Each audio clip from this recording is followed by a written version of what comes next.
Hello everyone. मैं मिथुन सिंह स्वागत करता हूं आप सभी का। आशा करता हूं आप सभी बहुत अच्छे होंगे। बात करेंगे विनोबा भावे हजारीबाग के प्रीवियस ईयर क्वेश्चन पेपर के बारे में। पेपर आपका होगा टीचिंग ऑफ इंग्लिश का, और ये जितने भी प्रीवियस ईयर क्वेश्चन पेपर मेरे पास अवेलेबल हो चुके थे मैंने यहाँ पर आपके लिए अपलोड कर दिया है। बाकी आपको मैं एक और बात बता दूं, एक मास्टर वीडियो आज रात तक जो है रात 12-1 बजे तक मैं वीडियो अपलोड कर दूंगा। उसमें जितने भी मेथड के क्वेश्चन पेपर पूछे गए जो कि कॉमन हो सकता है, जैसे प्रोजेक्ट मेथड की शुरुआत या फिर father of a project method कौन है, फादर ऑफ डिडक्टिव या इंडक्टिव मेथड कौन है, तो ये सवाल सभी मेथड पेपर के लिए इंपॉर्टेंट होता है। वो वीडियो जरूर देखिएगा। हो सकता है कि मैं उस वीडियो का लिंक इस वीडियो के डिस्क्रिप्शन में डाल दूं ताकि आप आराम से देख पाएं। हो सकता है कि डाल ही दूंगा, बाकी आप उसे एक बार ढूंढ के जरूर देख लीजिएगा। बहुत ही काम की चीज़ वो रहने वाली है। सारे जितने भी Hindi, English, civics, history, physical science के जो कॉमन क्वेश्चन होते हैं वो वहाँ पे जो पेडागोजिकल क्वेश्चन होते हैं उसको मैंने ऐड करके रख दिया है। ठीक है, तो चलिए आज की वीडियो को शुरू करते हैं। उससे पहले मैं आपको एक बात बता देना चाहता हूँ। आप वीडियो को 1 मिनट आगे बढ़ा सकते हैं, बाकी आपका एग्जाम नज़दीक है।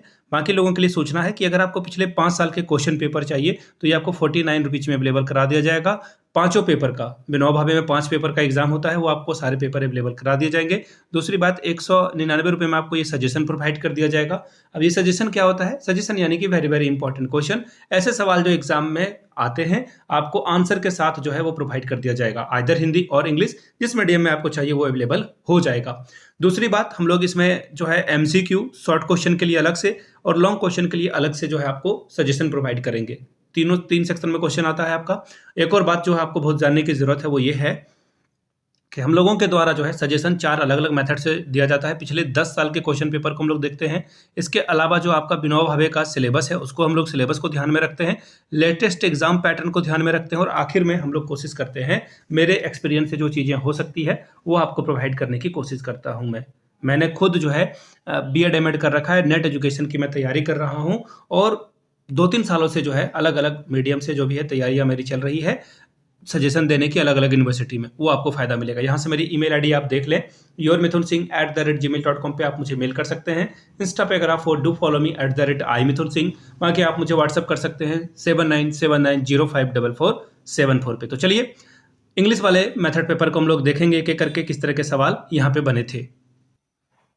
चलिए वेरी फर्स्ट क्वेश्चन से शुरुआत करते हैं, और ये देखिए विनोबा भावे के आखिरी साल के क्वेश्चन पेपर है। ठीक है, ध्यान से देख लीजिएगा। कई बार क्वेश्चन ना घुमा फिर रखे, जब मैं ऑप्शन आपको एक्सप्लेन करके बताऊंगा तो सवाल कई दफा वहां से आए हैं, तो इसको ध्यान में रखिएगा। Very first question is, a child learns better when taught by the medium of. आप बच्चे को है सिखाते हो किसी चीज़ को तो वो लर्न करेगा, चीज़ों को सीख पाएगा बहुत बेहतर ढंग से, बेटर वे में, जब आप उसे इंग्लिश से सिखाओगे, हिंदी से सिखाओगे, मदर टंग से, या फिर किसी अन्य लैंग्वेज में। देखिए मीडियम ऑफ लैंग्वेज कुछ भी हो सकता है, बट जो उसने नेचुरली एक्वायर करी है चीज़ें, नेचुरली एक्वायर करने का मतलब क्या है कि उसके इन्वायरमेंट में जो लैंग्वेज बोली जा रही है उसने उसे देखा है, जिया है, और वहाँ से उसने सीखा है, तो वो उसका जो है एलईडी को मजबूत करेगा। लैंग्वेज एक्विजिशन डिवाइस जो है उसके ब्रेन में एक होता है। एक्चुअली ये आपको दिखेगा नहीं, ऐसा कोई मशीन आपके ब्रेन में है नहीं, लेकिन चॉम्स्की साहब ने जो है ये बात कही है। चॉम्स्की एक बहुत बड़े साइकोलॉजिस्ट हैं। उन्होंने कहा कि इंसान के ब्रेन में एलईडी होता है जिसके वजह से ये लैंग्वेज हम लोग सीख पाते हैं। तो लैंग्वेज एक्विजिशन डिवाइस का नाम इन्होंने दिया था। हो सकता है कि एग्जाम में ये सवाल पूछ दिया जाए तो इसका आंसर आप लोग करना। तो लैंग्वेज एक्विजिशन डिवाइस जो है वो क्या होता है, मदर टंग से एसोसिएटेड होता है। देखना बहुत सारे फॉरेनर विदेश में जाकर के बहुत अच्छे से फ्लुएंटली इंग्लिश स्पीक कर पाते हैं, ठीक है, स्पीकिंग कर पाते हैं वो, बट जो कनेक्ट जो है उनको हिंदी में आती है, जो कनेक्ट तेलुगु तमिल में आती है, पंजाबी में आती है, मलयालम में आती है, खोट्ठा में आता है, वो आप नहीं कर पाओगे। मैं आपको एक छोटी सी कहानी सुनाता हूँ। मैं सीएमसी बेल्लौर के लिए गया था अपने दोस्त के बहन के इलाज के समय में। तो वहाँ पे मैं चावल खरीद रहा था इवनिंग के समय में। वहाँ पे बेल्लौर के होटल के पास जो है चावल वगैरह शाम को जो है छोटी सी हाट जैसे लगती है। तो वहाँ पे ना मैं अपने दोस्त के साथ जो है खोट्ठा में बात कर रहा था। तो सडनली एक इंसान वहाँ पे खड़ा था। उसने कहा, झारखंड से हैं आप लोग? तो वो झारखंड से, वो खोट्ठा में उन्होंने बोला हाँ हाँ, वो गिरिडीह से था। तो कहने वाली बात है ना, वो कनेक्ट आपको जो है मिलेगा। ठीक है, तो फिलहाल अ child learns better when taught by the medium of mother tongue, इसका सही आंसर होगा ऑप्शन नंबर 3 करेक्ट आंसर हो जाएगा। बच्चा जो है मदर टंग के थ्रू जो है ज़्यादा चीज़ों को सीख पाता है। इसीलिए तो न्यू एजुकेशन पॉलिसी में हम लोगों ने ये प्रावधान रखा कि हम लोग शुरू के इनिशियल डेज में बच्चों को मदर टंग में ही चीज़ों को सिखाएंगे। 2020 एनईपी जो है इसी पे फोकस करता है। एक सवाल आप लोगों से पूछना चाहूँगा, न्यू एजुकेशन पॉलिसी का स्ट्रक्चर क्या है? ठीक है, पहले 10+2 चलता था, +3 चलता था, अब क्या स्ट्रक्चर है एनपीई के, वो आप नीचे कमेंट करके बताइएगा। हो सकता है कि सीटेट में या फिर किसी टेट में या फिर झारखंड टेट में आपसे ये सवाल पूछ लिया जाए। चलिए आगे बढ़ेंगे। The objective of language teaching is, the objective का मतलब होता है उद्देश्य, क्या आप हासिल करना चाहते हो। तो लैंग्वेज पढ़ाने का क्या मतलब है, लैंग्वेज सिखाने का क्या मतलब है। कॉग्निटिव और साइकोमोटर, देखिए ये आंसर ऑप्शन नंबर 3 होगा, दोनों। अब देखिए कॉग्निटिव का क्या मतलब होता है, कॉग्निटिव के बारे में अच्छे से समझिए। कॉग्निटिव का मतलब होता है अंडरस्टैंडिंग डेवलप करना। कॉग्निटिव का मतलब होता है कि आप जो है नॉलेज गेन कर पा रहे हो, समझ रहे हो मेरी बात को, नॉलेज गेन करना, अंडरस्टैंडिंग गेन करना, ग्रामर सीखना, वोकैबुलरी सीखना, कॉम्प्रिहेंशन सीखना, प्रोनाउंसिएशन सीखना, प्रोनाउंसिएशन आप कैसे से कर पा रहे हो, तो ये कॉग्निटिव में आएगा। इसमें थिंकिंग इन्वॉल्व होगा, एनालिसिस इन्वॉल्व होगा, इंटरप्रिटेशन जो है इसमें इन्वॉल्व होगा। ये पार्ट ऑफ स्पीच को भी जो है ऐसे आप ऐसे कनेक्ट कर सकते हो। तो कॉग्निटिव का मतलब होता है जब आप किसी चीज़ को सोच रहे हो या फिर अंडरस्टैंड कर रहे हो, एनालाइज कर रहे हो। तो लैंग्वेज सिखाने का मतलब तो यही होता है, ये तो ऑप्शन सही है। अब दूसरा ऑप्शन है साइकोमोटर। अब आपको लगेगा कि ये साइकोमोटर, तो साइकोमोटर का मतलब होता है एक्शन, जैसे आप चल पा रहे हो, दौड़ पा रहे हो, लिख पा रहे हो, ये क्या है, साइकोमोटर है। मैंने कई दफ़ा आपको एक बात बताई थी कि बच्चा जो है हाथ से लिख रहा होता है बस शुरू के इनिशियल डेज में, तो वो जो है दीवार के ऊपर जो है वो अजीब अजीब ड्राइंग बनाता है जिसका कोई मतलब नहीं है, या पेन पेपर पे दे दोगे तो वो गंदा कर देता है उसे, है ना। लेकिन आपको उसे रोकना नहीं है। मैंने ये बात पहले भी बताई है कि मैं एक जापान के स्कूल को के जो वीडियोस वगैरह, ये मेरा फेवरेट टाइम पास होता है, टाइम पास नहीं लर्निंग होती है कि मैं अलग अलग स्कूल के साइकोलॉजी को समझ सकूं।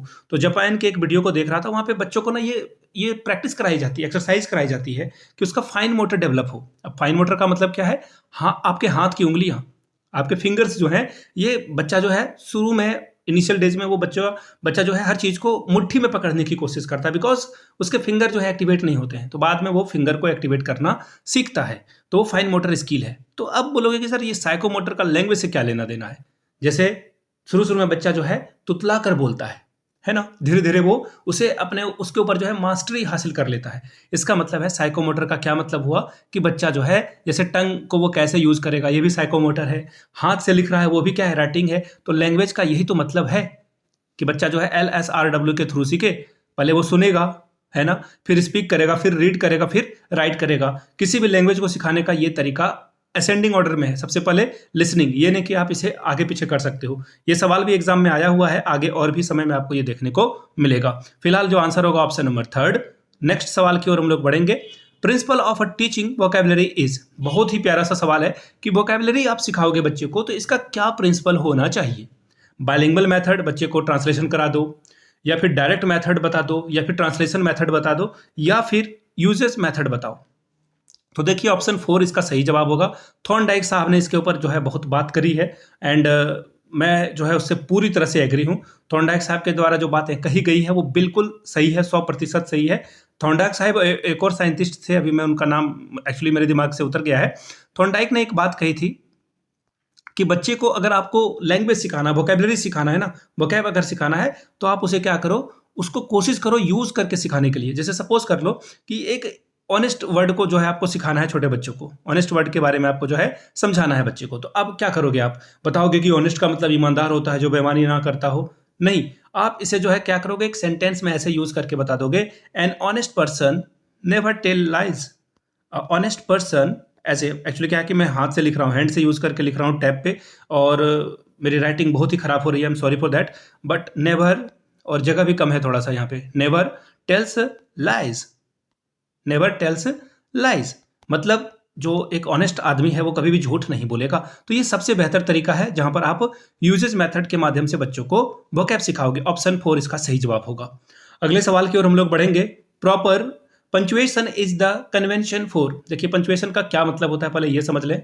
आई नो कि आप सभी लोगों को पता है, जैसे आप फुल स्टॉप लगाते हो, है ना, फुल स्टॉप लगाते हो, ये सेंटेंस ऐसे ही आप यूज करते हो, कॉमा यूज करते हो, ठीक है, कॉमा लिखते हो तो ये क्या है, कॉमा आप ऐसे देते हो ना, है, फुल स्टॉप, कॉमा, कोटेशन आप यूज करते हो, एक्सक्लेमेटरी सेंटेंस यूज करते हो, क्वेश्चन मार्क जो है आप यूज करते हो, यही सब तो पंचुएशन है। तो प्रॉपर पंचुएशन जो है ये किसका कन्वेंशन है। लिसनिंग में कहीं भी पंचुएशन की जरूरत नहीं पड़ती है, स्पीकिंग में, रीडिंग में, राइटिंग में। तो देखिए ये तीनों में नहीं बल्कि राइटिंग में इसकी सबसे ज्यादा जरूरत पड़ती है। हालांकि बोलते समय भी हम लोग एक पॉज लेते हैं जो कि आपके स्पीकिंग स्किल को इन्हांस करता है, बढ़ाता है। अगर आप लगातार धड़ाधड़ बोले जा रहे हो तो उसका कोई मीनिंग नहीं निकलेगा। एक सांस में देखना, कई दफा क्या होता है ना कि बच्चा डर गया, कुत्ते ने दौड़ा दिया, तो वो अपनी माँ को आकर के ना पूरी कहानी एक सांस में बोलना चाहता है। फिर माँ बोलती है रिलैक्स करो, अच्छे से बैठो, take your time, relax and now you can speak. तो फिर जो है बच्चा आराम से समझा पाता है। चलिए आगे बढ़ेंगे अगले सवाल की ओर। 5वां सवाल, reading makes a full man, writing an excellent man and conference a ready man, this statement was given by. बहुत ही पॉपुलर कोट है ये और फ्रांसिस बेकन के द्वारा ये बात कही गई थी। ऑप्शन नंबर 4 इसका सही जवाब है कि रीडिंग जो है एक आदमी को आदमी बनाता है, फुल मैन बनाता है, राइटिंग एक्सलेंट बनाएगा आपको, और कॉन्फ्रेंस में अगर आप पार्ट लेते हो तो आप एकदम से रेडी मैन बन जाते हो। ये फ्रांसिस बेकन के द्वारा ये बात कही गई थी। और ये जो फ्रांसिस बेकन के बारे में अगर मैं बात करूं तो ये इंग्लिश फिलोसोफर थे। ऑप्शन आपका क्या होगा? 4 करेक्ट आंसर हो जाएगा। स्टेटमेंट वाले में आप देखिए कुछ ज़्यादा कर नहीं सकते हो, अगर आपने पढ़ा है तो आप लिख पाओगे, अदरवाइज आपको चारों ऑप्शन सही लगेंगे, चारों ही ऑप्शन सही लगेंगे, उसमें आप कुछ नहीं कर पाओगे। अगला सवाल है, the 3 language formula policy was recommended by. 3 language, tri language भी आप इसे कहो या both are the same thing, tri का मतलब 3 ही होता है। तो ये जो ट्राई लैंग्वेज का फॉर्मूला है ये किसने रिकमेंड किया था? तो देखिए कोठारी कमीशन के द्वारा ये जो है रिकमेंड किया गया था। कोठारी कमीशन की डेट आपसे हो सकता है, इसकी जो कमेटी का जो टेन्योर रहा था वो आपसे पूछ दिया जाए, तो 1964 से 66 तक जो है इसका टेन्योर रहा था। और ये जो है कोठारी कमीशन, इसने जो है 3 लैंग्वेज का फॉर्मूला को क्या किया, आगे बढ़ाने की बात की। पहले जो है एक रीजनल लैंग्वेज, वो कुछ भी हो सकता है या फिर आप उसे मदर टंग बोले। फिर दूसरा जो है एक ऑफिशियल लैंग्वेज, वो एक्वायर करने की बात की गई। और आखिर में एक फॉरेन लैंग्वेज को आप सीखने की बात करोगे। ठीक है, पहले रीजनल, आपके घर के स्तर पर आपने खोटा सीखा, बंगला सीखा, उर्दू सीखा, पंचपरगनिया सीखा, वो हो गया। दूसरा ऑफिशियल लैंग्वेज जो कि हमारे झारखंड में तो फिलहाल हिंदी है। और आखिरी में जाकर के आप क्या करते हो, भले इंग्लिश मीडियम में आप पढ़ रहे हो, अभी भी जो है ऑफिशियल लैंग्वेज हिंदी ही है। फॉरेन लैंग्वेज में आप इंग्लिश सीख रहे हो। तो ये ट्राई लैंग्वेज के बारे में इन्होंने बात करी थी। ठीक है, और ये प्रमोट किसको करता है? हो सकता है कि क्वेश्चन में ये पूछ दिया जाए, ये ट्राई लैंग्वेज फॉर्मूला किसको सेलिब्रेट करता है? याद रखिएगा, डाइवर्सिटी को। हम लोग डाइवर्स कंट्री हैं, हमारे यहाँ मलयालम बोलने वाले भी लोग हैं, बंगला बोलने वाले भी लोग हैं, उड़िया बोलने वाले भी लोग हैं। That is diversity. चलिए अगले सवाल की ओर हम लोग बढ़ेंगे। Question number 7, which of the following is called a global language. Global का मतलब होता है पूरे मतलब वर्ल्ड में, पूरे भारत में जो है, पूरे वर्ल्ड में, इंटरनेशनल वे में अगर मैं इसे रिप्रेजेंट करूँ तो ये ज़्यादा बेटर होगा। तो पूरे वर्ल्ड में जो है एक लैंग्वेज कनेक्ट करने की कोशिश करती है। हो सकता है कि कोई व्यक्ति फ्रांस में रहने वाला फ्रेंच बोलता है ना, वो मर्सी बोलेगा यानी कि थैंक यू बोलेगा। अब आप चले जाओगे मैक्सिको में, वहाँ पे सलूद बोलेगा चीयर्स को। ठीक है, कुछ मैंने सीखा है। ठीक है, आप महल किट्टा बोलोगे तो ये जो है फिलीपींस में उसे आई लव यू बोलते हैं। टीएमओ बोलेगे तो इटालियन में वो हो जाएगा आई लव यू। तो कहने का मतलब है कि आप जो है, लेकिन ये टीएमओ इटालियन लोग जानते हैं, कुछ आप जान रहे हो, बस ये ज़्यादा ग्लोबली नहीं है, लेकिन आई लव यू पूरे वर्ल्ड में जाना जाता है, थैंक यू पूरे वर्ल्ड में जाना जाता है। तो वो ग्लोबल लैंग्वेज कौन है? इंग्लिश है, हिंदी नहीं है। तो ऑप्शन बी आपका सबसे सही जवाब हो जाएगा। चलिए आगे बढ़ेंगे नेक्स्ट क्वेश्चन की ओर। अगला सवाल देखिए क्या है आपके सामने। The prominent of a social constructivist theory is given by. किसने ये थ्योरी दिया था? जॉन डीवी ने, पियाजे ने, वाइगोस्की ने, या फिर चॉम्स्की ने? तो देखिए चॉम्स्की के बारे में मैंने आपको पहले ही बता रखा है। इन्होंने कहा कि आपके ब्रेन में, इंसान के ब्रेन में, ह्यूमन ब्रेन में एलईडी होता है, लैंग्वेज एक्विजिशन डिवाइस। वाइगोस्की साहब ने सोशल कंस्ट्रक्टिविज्म की बात की कि बच्चा जो है अपने आसपास में, अपने इन्वायरमेंट से, अपने छोटे बच्चे से, बड़े बच्चे से सीखता है। पियाजे ने किसकी बात की? पियाजे के बारे में मैंने आपको बता चुका हूं, ये कॉग्निटिव कंस्ट्रक्टिविज्म की बात करते हैं, इंडिविजुअल लर्निंग की बात करते हैं। कौन? पियाजे। और वाइगोस्की बोलते हैं कि आप इंटरेक्शन के थ्रू सीखते हो। जॉन डीवी ने क्या कहा? Learning by doing. याद रखिएगा, ये सवाल बहुत भी आई है, प्लीज नोटबुक पे लिख लीजिएगा। लर्निंग बाय डूइंग को सबसे ज्यादा किसी ने प्रमोट किया है, वो है हमारे जॉन डीवी साहब। लर्निंग बाय डूइंग यानी कि बच्चा किसी चीज को खुद से एक्सपेरिमेंट करके सीखता है। लर्निंग बाय डूइंग के बारे में जॉन डीवी ने सबसे ज्यादा बात करी है। फिलहाल सोशल कंस्ट्रक्टिविज्म के बारे में सवाल पूछा गया है, ऑप्शन सी। और याद रखिएगा, इस सीटेट का दमाद वाला सवाल है, बहुत प्यार देता है सीटेट इसको। लगभग मैंने शायद 50 या 60 पेपर को सॉल्व कराया अपने स्टूडेंट को। वहाँ पे हर एक पेपर में ये क्वेश्चन तो था ही था, डायरेक्ट वे में हो, इनडायरेक्ट वे में हो, ऑप्शन में हो, ये सवाल हर बार था। तो please read it carefully. Next question is, language acquisition takes place only when. Language acquisition कब होगा, कहाँ होगा, कैसे होगा, इसके बारे में समझ लीजिए पहले। ठीक है, देखिए जब बच्चा मैंने अभी क्या कहा, नेचुरली सीखेगा किसी चीज़ को। अगर बच्चा नेचुरल वे में रहेगा और उसके घर के आसपास के लोग बंगला बोलते हैं तो वो बंगला बोलेगा, ये नेचुरल एक्विजिशन हुआ। ठीक है, तो बोला गया कि नेचुरल एक्विजिशन क्या होगा, जब बच्चा जो है सबकॉन्शियस में उन चीज़ों को प्रोसेस करेगा। किस में करेगा? सब कॉन्शियस में प्रोसेस करेगा या अनकॉन्शियस में प्रोसेस करेगा। तो देखिए, बच्चा जो है अगर कॉन्शियस है तो वो फॉरेन लैंग्वेज सीख रहा है, ऑफिशियल लैंग्वेज सीख रहा है, लेकिन अनकॉन्शियस है यानी कि वो आसपास में जो है वो सुन भी रहा है, कुछ काम भी कर रहा है, ये कहाँ होगा? ये होगा मदर टंग में। हो सकता है कि वो क्रिकेट खेल रहा हो, सामने वाला दो आदमी जो है पॉलिटिक्स की गप्पे लड़ा रहा हो, तो बच्चा जो है अनकॉन्शियस में जो चीज़ों को ऑब्जर्व कर रहा है वो होगा आपका लैंग्वेज एक्विजिशन। ऑप्शन नंबर आपका सी सही होगा। आगे बढ़ेंगे, what is the correct order of a language skill? Vinoba Bhave के 2021 का सवाल। LSRW की बात याद रखिएगा सबसे और ये सीक्वेंस में है, याद रखिएगा इसको। ये आगे पीछे होगा तो गलत हो जाएगा। देखिए चारों ऑप्शन में अगर आप आगे पीछे करोगे रॉन्ग हो जाएगा। L यानी कि listening, S for speaking, R for reading और W for writing. Option C आपका सही जवाब होगा। आगे बढ़ेंगे, natural approach method of a language teaching was developed bye.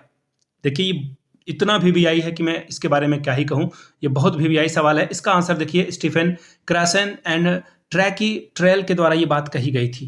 ठीक है, इसका जो आंसर होगा ऑप्शन नंबर ए। और नेचुरल अप्रोच का क्या मतलब होता है, मैंने अभी आपको एक्सप्लेन करके बताया कि हम लोग फोकस करते हैं कि बच्चा के ऊपर प्रेशर ना हो, without burden, without pressure language वो सीख पा रहा है, विदाउट प्रेशर। आपने इंग्लिश पढ़ा, ये प्रेशर के द्वारा आपने पढ़ा, आपके ऊपर थोड़ा तो प्रेशर पड़ा। हिंदी बोलने के लिए आपको बहुत ज़्यादा मशक्कत नहीं करनी पड़ी, खोट्ठा बोलने के लिए ज़्यादा मशक्कत नहीं करनी पड़ी, या फिर आप बाहर में रह रहे हो, आपके माँ पिताजी खोट्ठा बोल रहे हैं ना, आप नहीं एक्वायर कर पाओगे उसे, आपको खोट्ठा सीखने में दिक्कत आएगी। तो वो क्या है, थोड़ा सा उसमें जो है ट्रिक आ गया। तो ऑप्शन ए आपका सही जवाब होगा। अगले सवाल की ओर हम लोग बढ़ेंगे। अगला सवाल देखिए क्या है, multiple language are known as. देखिए पॉली का मतलब होता है बहुत सारा, है ना, बहुत सारा आपने जो है पॉलिनोमियल बनाया होगा क्लास 9-10 में, बाकी आपने इंग्लिश पढ़ी बाद में जाकर के। पॉली का मतलब होता है मैनी, पॉलीगैमी होता था पहले, गैमी का मतलब होता है मैरिज। तो एक राजा बहुत सारी शादियां करता था। ठीक है, और महाभारत में आपने देखा होगा कि जो द्रौपदी थी उसके 5 पति थे, उसने भी पॉलीगैमी किया था। पॉलीगैमी मतलब आप एक से अधिक लोगों के साथ जो है मैरिज में इन्वॉल्व हो, तो पॉलीगैमी का मतलब हो गया मैनी। और यहाँ पे मल्टीपल पूछा गया है तो पॉली वाला आंसर सही होगा। ठीक है, पॉली का मतलब मैंने अभी आपको बताया, पॉली का मतलब होता है मैनी, मोर देन वन। और यहाँ पे बोला गया है ग्लॉट, GOLT। ग्लॉट का क्या मतलब है? ग्लॉट का मतलब देखिए होता है टंग। ग्लॉट का मतलब क्या होता है? टंग। थोड़ा सा जगह तो कम है यहाँ पे, कोई बात नहीं। टंग, टंग मतलब आपको पता है जीभ, या फिर लैंग्वेज, या फिर इसे लैंग्वेज भी कहा जाता है। ये मत समझ लेना कि सिर्फ ये होता है। तो ग्लॉट, पॉलीग्लॉट का मतलब होता है बहुत सारा लैंग्वेज। ऑप्शन सी आपका सही जवाब होगा। आगे बढ़ेंगे, आर्टिकल 351 स्पीक्स ऑफ। देखिए इंग्लिश वाला सवाल है, इंग्लिश का पेपर है और बात अगर हिंदी की आ जाएगी तो आप फंस जाओगे। तो ये क्या है? Directive for the development of a Hindi language. Hindi language को बढ़ाने की बात कही गई है और ये यूनियन गवर्नमेंट, याद रखिएगा, ये यूनियन गवर्नमेंट की जिम्मेदारी है। देखना रेल में आप अगर सफर करोगे ट्रेन में तो वहां पे लिखा होता है कि हिंदी बोलने में गर्व करें, हिंदी का प्रयोग करें, हिंदी पे ज्यादा जोर दिया जा रहा है। ऑप्शन सी इसका सही जवाब होगा। लेकिन ग्लोबल अगर आपको बाहर जाना है और भी चीज़ें सीखनी है, नॉलेज अधिक एक्वायर करना है, तो इंग्लिश जो है थोड़ा आपको काम इजी बनाएगा। तो ग्लोबल लैंग्वेज या फिर ग्लोबल किताबें पढ़नी है, उसको जो है इंग्लिश मूवी को डब कर दिया जाता है, लेकिन एक्चुअल मैसेज आप एक्वायर नहीं कर पाओगे। तो इसका जो फिलहाल आंसर होगा वो ऑप्शन नंबर सी हो जाएगा। आगे बढ़ेंगे, programme of action POA 1992 was modified by. 1992 में कौन थे PM? याद करिए, PV Narasimha Rao, and he is my one of most favourite prime minister of India. PV Narasimha Rao ने भारत की दिशा बदल दी। वो इंसान ने कमाल का काम किया। आप बीजेपी सपोर्टर हो सकते हैं, कांग्रेस सपोर्टर हो सकते हैं, उसको असाइड कर दीजिए, अलग रख दीजिए, लेकिन नरसिम्हा राव ने कमाल का जो है स्टेप लिया था और उन्होंने ग्लोबलाइजेशन को, यानी कि भारत को ओपन कर दिया था कि बाहर की कंपनियां भारत में आके इन्वेस्ट करेगी। और आप आज सोच के देख लो कि अगर अमेरिका हमारे ऊपर टैरिफ लगाता है तो चीज़ें किस तरह से जो है बदल जाती है। इसका कहने का मतलब है कि सब वर्ल्ड में जो मार्केट्स हैं एक दूसरे से इंटरकनेक्टेड है। अमेरिका में कुछ भी होगा उसका असर आपके थाली पे, आपके घर में असर होगा उसका। तो 1992 में नरसिम्हा राव ने बहुत बड़ा स्टेप लिया था। इसका सही जवाब ये होगा। अब देखिए 1992 में क्या काम किया गया था, POA क्या था, प्रोग्राम ऑफ एक्शन, इसको थोड़ा सा है जो है जान लेते हैं, उसके बाद आगे की बात करेंगे। देखिए POA का मतलब क्या था।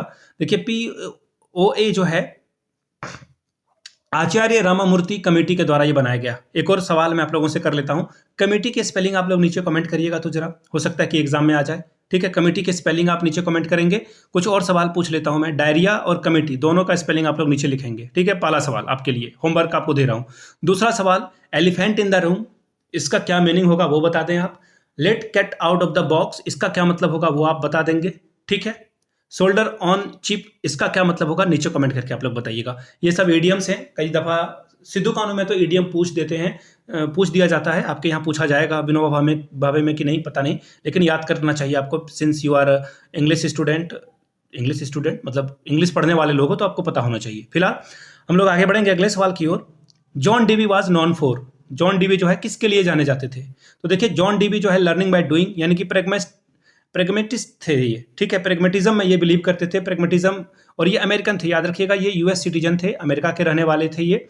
और इन्होंने जो है प्रेगमेटिज्म में बहुत फादर थे ये, सीधी सी बात ये जान लीजिए, इसके ये फादर कहे जाते हैं। कौन? जॉन डीवी साहब ने। और जॉन डीवी साहब ने बहुत काम किया इसको लेकर के, और प्रोग्रेसिव एजुकेशन को इन्होंने बहुत सपोर्ट किया।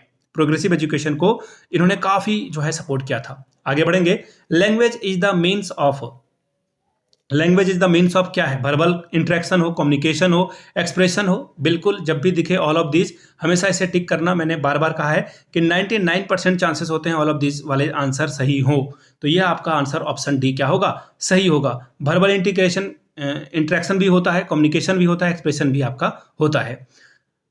Question number 17, language includes, language क्या इंक्लूड करता है? स्किल, ऑब्वियस सी बात है, ग्रामर, सिंटैक्स, यानी कि फिर से एक बार आपका आंसर क्या हो जाएगा? Option number D.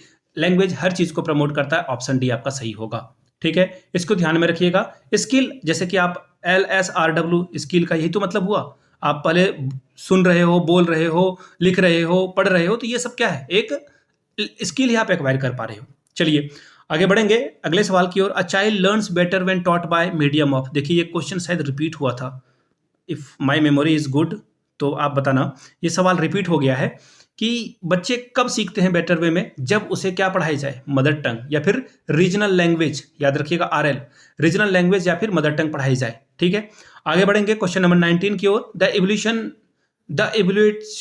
Approach is, देखिए जब भी इवोल्यूशन का क्या मतलब होता है? मूल्यांकन करोगे आप, किसी को नापने की कोशिश कर रहे हो, मापने की कोशिश कर रहे हो, तो वो क्या होगा? लर्नर सेंटर होगा, बच्चे के माध्यम से होगा सारी बातें। तो ऑप्शन बी आपका सही जवाब होना चाहिए। बी के साथ आप आगे बढ़ते तो आपका आंसर सही होता। फिलहाल आगे बढ़ेंगे हम लोग अगले सवाल की ओर। The basis of a language experience is, देखिए फिर से ऑल ऑफ दिस आपको दिख रहा होगा, तो देखिए करिकुलम, लर्निंग एक्सपीरियंस को ऑब्वियसली ये एक्टिविटी भी कराता है और भी तरह तरह की चीज़ें कराता है, ऑब्जेक्टिव भी, टीचिंग भी, तो इसका आंसर ऑप्शन नंबर डी होगा। ज़्यादा दिमाग लगाने की जरूरत नहीं है। बीएड और ये सब जो छोटे छोटे एग्जाम्स होते हैं उसमें जो है ये 99% ये मेरा जो नुस्खा है वो काम में आएगा। अगला सवाल है, लैंग्वेज इज, लैंग्वेज क्या है भाई? आर्ट है, साइंस है, या क्या है? तो लैंग्वेज क्या है? ऑल, बोथ है ये, आर्ट्स भी है, साइंस भी है। क्यों? साइंस जो है समय समय पे अपने आप को इवॉल्व करता है, बदलता है, उसी तरह से लैंग्वेज भी बदलता है। आजकल देखो आप लोग जो इंटरनेट पे जो जंजी किड हैं, आप भी शायद जंजी ही होंगे, पता नहीं, फोमो, रोफ्लो, ये सब आप बोलते हो। फोमो का क्या मतलब हो गया? फियर ऑफ मिसिंग आउट, है ना। लॉल बोलते हो आप। ये अलग अलग जो है लैंग्वेज जो है इवॉल्व हो रहा है समय समय पे, है ना। आप और भी गालियां भी जो है लिख दी जाती है शॉर्ट फॉर्म में, तो वो तरीका है, समय समय पे जो है लैंग्वेज अपने आप को बदलता है, इसका जो है कोर्स चेंज होता है। आप पुराने रामायण या महाभारत को देखोगे, आपको लगेगा कि वो संस्कृत में बात कर रहे हैं, वो इतनी शुद्ध हिंदी बोल रहे हैं, लेकिन आज हम लोग इंग्लिश वर्ड, फारसी वर्ड और भी तरह तरह के वर्ड को जो है हम लोगों ने अडॉप्ट किया है, और ये सही तरीका है। आप समय के साथ नहीं बदलोगे तो इररिलेवेंट हो जाओगे।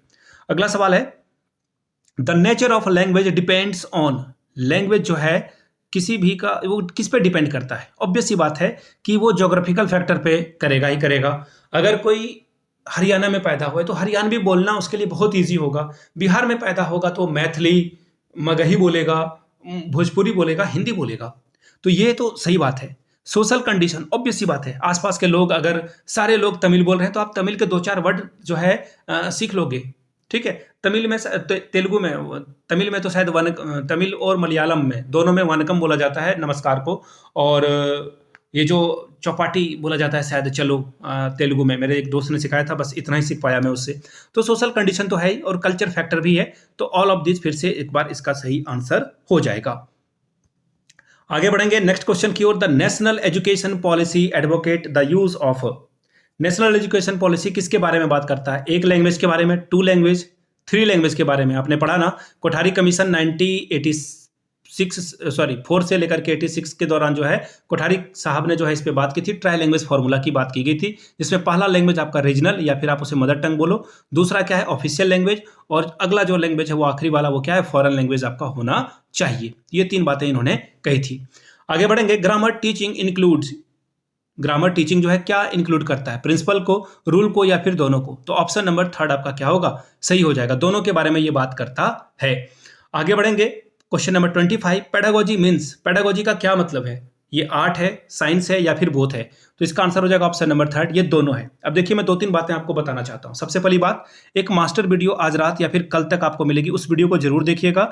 उसमें जो है बहुत सारे काम की चीज आपको बताई जाएगी। विनोबा भावे के जितने भी अलग अलग सब्जेक्ट्स के पेपर हैं वो मैंने कंबाइन करके बनाया हुआ है, उससे आपका काम बनेगा। दूसरी बात, आपके लिए क्या एक मॉडल पेपर तैयार कर दूं इंग्लिश के लिए? एक मॉडल पेपर, तो आप मॉडल नीचे कमेंट करिएगा, कम से कम 50 कमेंट आएगा मॉडल का तो ये वीडियो मैं बनाऊंगा। तीसरी बात, नीचे कमेंट करके एक बार जय हिंद जरूर लिखें, मेरे एफर्ट को अप्रिशिएट करें ताकि मुझे काम करने का मोटिवेशन मिल सके। यहाँ तक मैंने सारी बात आपको बता दी। वीडियो पसंद आया है तो चैनल को लाइक करें, सब्सक्राइब करें, शेयर करें, अपने दोस्तों तक पहुँचाएं इसे। वीडियो को यहाँ तक देखने के लिए आप सभी का फिर से एक बार दिल की गहराइयों से बहुत बहुत शुक्रिया। Have a good day.